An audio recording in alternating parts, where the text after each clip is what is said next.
ka ba kung bakit ang hirap umasenso kahit na iba't ibang tips and advice na ang sinunod mo? Well, baka kasi patuloy mong ginagawa itong 5 money mistakes na tatalakayin namin sa video na ito. Alam mo, hindi ka nag-iisa. We experience it as well. Halos karamihan dito sa 5 money mistakes na ito ay na-experience namin. Kung kaya, we've included solutions na hindi ka na ulit ma-fall sa same money trap.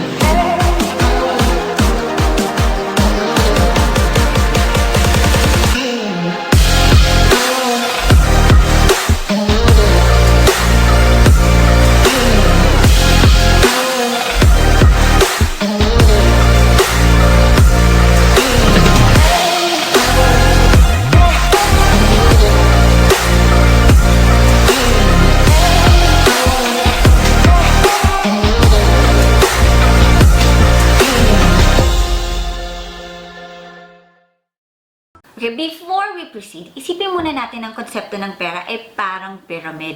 Ito ay parang pyramid with 5 levels. Yung unang level nun is yung mindset. Sumunod na level nun is yung income.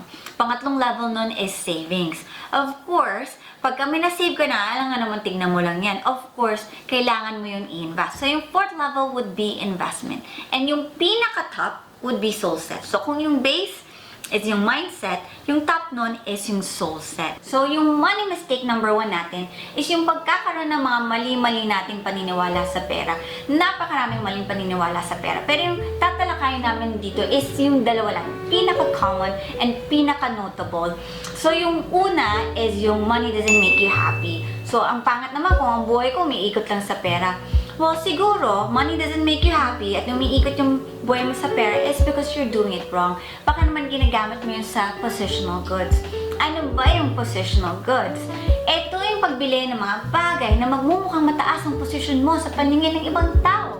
So, you buy branded clothing, latest smartphones, o kahit anong mamahalin. So, ang problema dito kasi, pag nag-build ka ng ganong lifestyle, kailangan mong sustain yun. So, taon-taon, bibili ka na naman ng bibili. Hanggang naging vicious cycle na yun, na paulit-ulit, na taon-taon, hindi ka na nakokontento. Kasi sa kahit anong bilhin mo, kailangan ma-influensyan nyo lang, tataas ba yung tingin sa akin ng tao dito? Magmumukha ba akong may say sa buhay? So, kung ganun ang ginagawa mo sa pera mo, of course, you're not gonna be happy. Pero, if you spend your money on building experiences, for example, bumili ka ng ticket sa isang concert, or magbakasyon ka with your loved ones, syempre, yung mga yun yung mga magbibigay sa'yo ng kasiyahan. So, tanongin mo yung sarili mo, ginagamit mo ba yung pera mo on positional goods? Or you use it on experiential purchases? So, yung pangalawang maling paniniwala natin is yung someone else will take care of you. Isipin natin, nandiyan si mommy, si daddy, or yung anak kong doktor, or yung kapamilya kong nasa abroad, sila na yung tutulong sa akin sa financial. Well, isipin mo, ang wealth ay parang health. Hindi pwedeng iba mag-exercise para sa'yo or kumain ng masustansya para maging malusog ka. It is very empowering and liberating kung ikaw may control sa buhay mo. Kaya ngayon pa lang, simulan mo na. Ikaw nang gumawa ng mga bagay na yan. Kasi ang buhay mo ay iyo, hindi mo pwedeng iasa yan sa iba. Money mistake number 2, hindi mo pinagkakakitaan yung mga pinagkakaabalahan mo. Alam mo, ito yung panahon, ang dali-dali na lang kumita ng pera. You just have to be creative. So, kahit ano man yung pinagtutuunan mo ng atensyon mo, why don't you convert it into cash? So, for example, magaling kang mag-design. Maghanap ka online, paano mo mapagkakitaan yan? Example, Fiverr, pwede mo i-sell dyan yung mga creations mo. And then, for example, noon pa lang, ang hilig mo na gumawa ng storya, pwede mo yung i-publish sa Kindle. Mapagkakakita mo yan. You make your own book.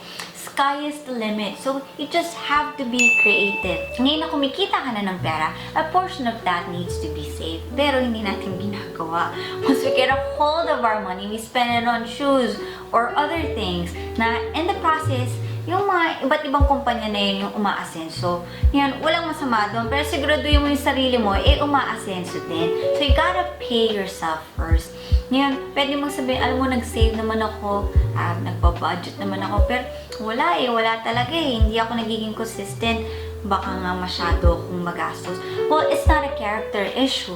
Alam mo, yung pagsisave kasi, it's against our nature. Alam mo kasi, ang nature kasi ng tao, 3 lang yan. It's all about food, safety, and sex. Sa food, if you're hungry, you hunt for food. And then, for your safety, if you're under threat, it's either tumakbo ka o lumabang ka. And then for sex, you procreate para mapangalagaan yung species natin. Wala naman tong budgeting or savings. Kaya mahirap talaga. Hindi mo makokontrol talaga ang behavior mo. Idagdag mo pa yung environment natin na mahirap makontrol. Very materialistic yung culture natin. Pagbukas mo ng TV, ng cellphone, ng computer mo, dami diyang ads and commercials ng iba't ibang pwede mo magpagkagastusan. Kung kaya't, hindi to talaga character issue. It's just that walang magastos o walang kuripot. It's just that meron lang taong merong sistema. So, dapat ganun ang gawin natin. Kasi yung government natin, ganun ang ginagawa eh. Meron silang system. Bago mo mahawakan ng pera mo, dahil alam nila na wala kang control sa pera mo, and wala kang control sa environment, kaya mapapagastos at mapapagastos ka. So, ang gagawin nila, kakaltasin na nila. Siyempre, it's hard to spend something that's not in your pocket, right? So, out of sight, out of mind. Kaltas na kagad. So, kung very effective yung ginagawa ng government natin, and of course, government all over the world, why don't we do it as well? Ikaltas na natin. So, huwag kang mag-budget, i-auto-save mo. So, ayun yung money mistake number 3. Wala tayong sistema. So, siguraduhin natin may sistema tayo. So, bago mo mawakan ng pera mo, kaltas mo na. I-auto-save mo na. You talk to your banks. May mga banks na may mga ganyang services. So, ita-transfer nila yung pera from one account to another para matulungan ka sa pag-iipon. Money mistake number 4. Kulang tayo sa kalaman kung paano gumalaw yung pera. So, before you invest, dapat alam mo muna yun. Dapat alam mo kung paano gumalaw yung pera. So, para malaman mo kung paano gumalaw yun, may 3 money terms na kailangan mong malaman. So, ano-ano ba yun? Una, inflation. Pangalawa, simple interest. Pangatlo, compound interest. So, simulan natin. Inflation. Ano yung inflation? Ito yung pagtaas ng presyo ng bilihin, pero pagbaba naman ng purchasing power ng pera mo. So, for example, nanonood ako ng balita. Meron akong 1,000 pesos, tapos sabi sa balita, 6% daw ang inflation rate. So, ibig sabihin nun, yung 1,000 pesos ko, mababawasan siya ng 6% purchasing power. So, yung 1,000 ko ngayon, ang purchasing power niya na lang is worth 940 pesos. Kung kaya naririnig natin yung mga kwento ng mga lolo at lolo natin, specifically sa lolo ko, ang sabi sa akin, nung panahon namin, ang piso makakabili ng 1 kilong baboy. Pero ngayon, ang piso mo makakabili na lang ng candy. So yun yung inflation. Now let's move on. Simple interest. So simple interest, ito naman yung charge na pinapatong mo sa perang pahiram mo o hihiramin mo. So for example, meron akong 1,000 pesos. Tapos gustong hiramin ni person A. So pag pahiram ko sa kanya yun, papatungan kayo ng charge. Ayun yung tinatawag na interest. So for example, ang charge ay 10%. So ang 10% ng 1,000 is 100. So kung ibabalik niya yung pera ko, babalik niyo yun ng 1,100 in total. So, yun yung simple interest. Now, let's move on to compound interest. Compound interest, ito yung paglaki ng pera mo by earning interest on interest. So, paano yun? So, example, meron akong 1,000 pesos. Tapos, nilagay ko sa isang financial vehicle. Sabi, pag nilagay ko daw yun, mag-earn daw yun ng 10% averaging every year.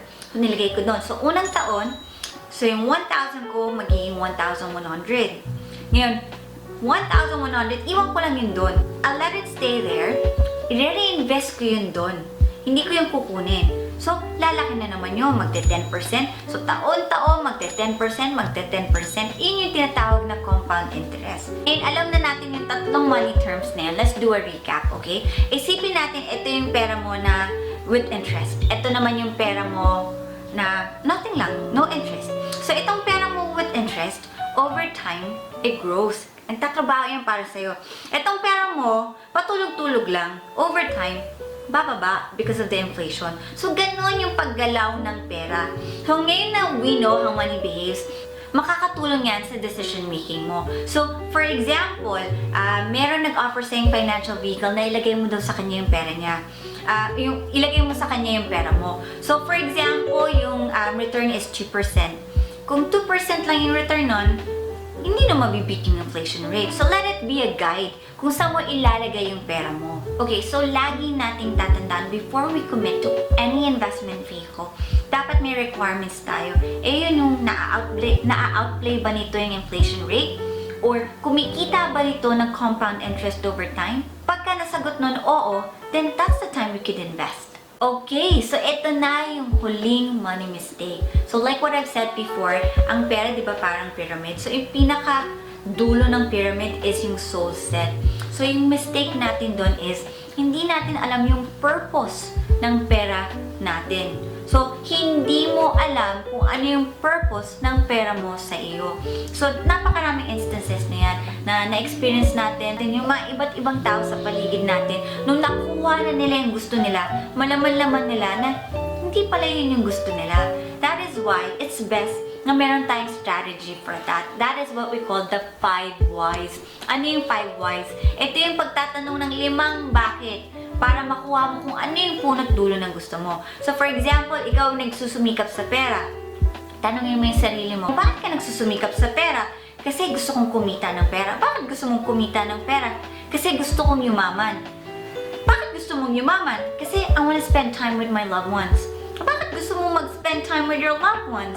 Kasi gusto ko, pagtanda nila at nagkaroon ng kwentuhan, lagi ako nandun sa every events of their lives. Yung bawat milestone na yun, nandun ako. Whether school activities, sa mga barkada nila, kwentuhan about the barkada nila, nagkaroon ng boyfriend, ng girlfriend, o nagkaroon na sila ng family of their own, nandun ako. Ayun pala yung purpose kung bakit gusto mong kumita ng pera.